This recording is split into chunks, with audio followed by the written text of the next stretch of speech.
rais wetu mwamba huyu hapa huyu. Ukimwona tu ujue kazi ipo. President, tunaomba ongee chochote kuhusu wananchi wanaotutazama hivi sasa.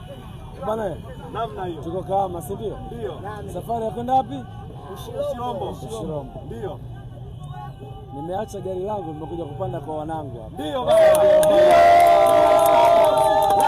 Rais.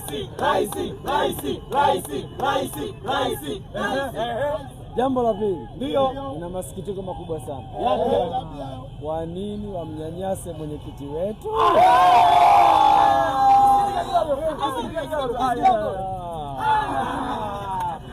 Namna hiyo.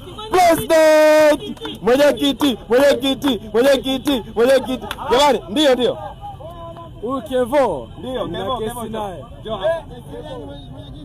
Kwa nini umsimange mwenyekiti wangu? Kevo ana kesi. Kwa nini Kevo msimange mwenyekiti? Mwenyekiti ya Pepe?